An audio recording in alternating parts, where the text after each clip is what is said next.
দিদি ভাই বলো তো আমরা কোথায় এসেছি? আরে আমরা তো সায়েন্স সিটি এসছি, তুই জানিস না?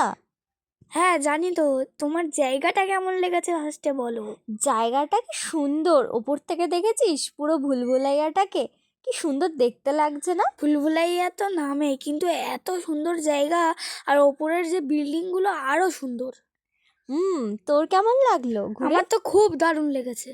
এই দেখ বনু কি করছে বসে বসে। ও তো আলাদাই এনজয় করেছে আমাদের সঙ্গে। আর ছোট ভাই? ও তো সারা সায়েন্স সিটিতে ঘুরে বেড়েছে যেন ওখানকার ডন। পুরো দৌড়েছিল বল সারাক্ষণ। হ্যাঁ।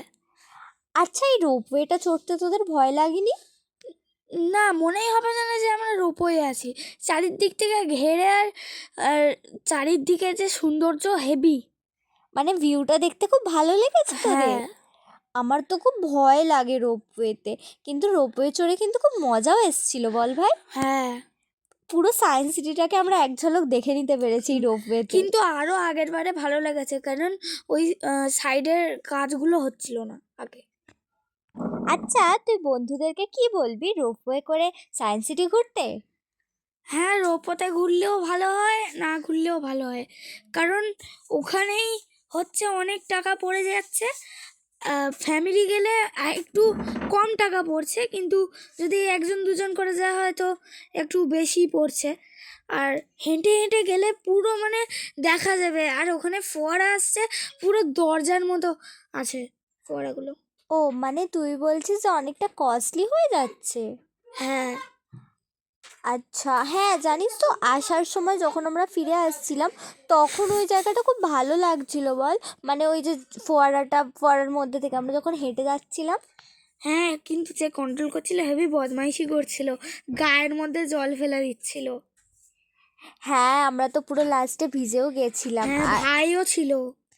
আরে ওটা কন্ট্রোল করছিল যে সে বদমাইশি করছিল না রে বোকা। হাওয়া এসছিল তো জলটা ওই জন্য আমাদের গায়ে পড়েছিল। ও এটাই তো সায়েন্সের কামাল। আচ্ছা। দিদি ভাই, একটা কথা বলো তো।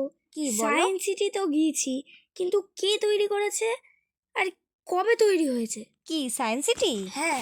আচ্ছা তাহলে শোন, কলকাতায় ইস্টার্ন মেট্রোপলিটন বাইপাসের পাশে অবস্থিত সায়েন্স সিটি, এটি ভারতের বৃহত্তম বিজ্ঞান কেন্দ্র, যেটা তৈরি হয়েছে 1997-এ, 1 জুলাই।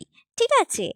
আর এটি মূলত সায়েন্স পার্ক, সাধারণ জন্য শিক্ষামূলক উদ্যান, ইনভলিউশন পার্ক, জঙ্গল সাফারি, এটা আমরা দেখতে পেলাম না, তোর মন খারাপ হয়ে গেল না? হুম। ওটার মধ্যে ডাইনোসর ও বিবর্তনের প্রদর্শনী আছে, স্পেস থিয়েটার, মহাকাশ ও পৃথিবী সম্পর্কিত গ্যালারি যেটা আছে, যেটা আমরা দেখতে পাইনি, অনেক ভিড় ছিল তার কারণে। আর হচ্ছে তোর অডিটোরিয়াম। আর টিকিট হাউসফুলও হয়ে গেছিল। হ্যাঁ, তো সায়েন্স সিটি হচ্ছে কলকাতা শহরের পর্যটকদের জন্য একটি গুরুত্বপূর্ণ আকর্ষণ, এবং এটি বিজ্ঞানের জনপ্রিয় করার লক্ষ্যে কাজ করে। আচ্ছা, তোর সায়েন্স সিটি গিয়ে কখন মন খারাপ হয়ে গেছিল?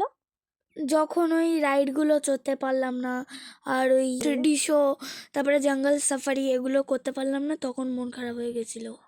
তখন ওদের অথরিটির উপর কি তোর রাগ হচ্ছিল? না, ওদেরও কি করার, ওদেরও তো টাইম আছে, কিন্তু আমার তো রাগ তো হচ্ছিল খুব। সত্যি মানে বাচ্চাদের কি মন ভেঙে দেওয়ার মতোই কাজ করছিল, কিন্তু তুই এনজয় করেছিস তো? হ্যাঁ। আচ্ছা, তোর বয়সী যে বন্ধুরা আছে তাদেরকে কি তুই যাওয়ার জন্য বলবি? হ্যাঁ যা, কিন্তু ওই 3D শো এইগুলো গিয়ে যাতে আগে আগে চলে নেয়, ওটা তো আমাদের একটু ভুল হয়ে গেছিল। তারপরে পার্কে গিয়ে অন্য অন্য রাইড চড়ুক, এটাই আমার বলার। হ্যাঁ, ওই দিনকে অ্যাকচুয়ালি আমি যেহেতু দেরিতে গিয়েছিলাম, তো তার জন্য আমরা দেরিতেই দেরি না, রেখেছিলাম। আগেই গিয়েছিলাম, ঠিকঠাক টাইমেই গিয়েছিলাম। শুধু এই সবাই মিলে খেলাম, গল্প করলাম, সবাই একসঙ্গে গেছি, একটুখানি মজা তো হবে, গল্প করব, ওই করতেই দেরি হয়ে গেছে, ওই জন্য টিকিট হাউসফুল। আর যদিও বা টিকিট ছিল হাউসফুল তো হয়ে গিয়েছিল, আর 3 ঘন্টা 4 ঘন্টা 5 ঘন্টা টাইমের কোনো ঠিক ঠিকানা নেই, দাঁড়িয়ে থাকতে হতো, ওই জন্য কেউ আর যায়নি। তো আরেকবার আমরা অবশ্যই যাব। আর সব বন্ধুদের উদ্দেশ্যে বলছি, তোমরা একবার না একবার সায়েন্স সিটি থেকে কিন্তু ঘুরে এসো, খুব মজা পাবে। আমরা তো খুব মজা পেয়েছি, প্রত্যেকটা জিনিস সায়েন্সের সাথে রিলেটেড, তাই না ভাই? হুম। তো যারা সায়েন্সকে খুব ভয় পাও তারা একবার ঘুরে এসো, দেখবে সায়েন্সটা খুব ইজি হয়ে যাবে তোমাদের কাছে। টাটা, গুড নাইট, আবার দেখা হবে নতুন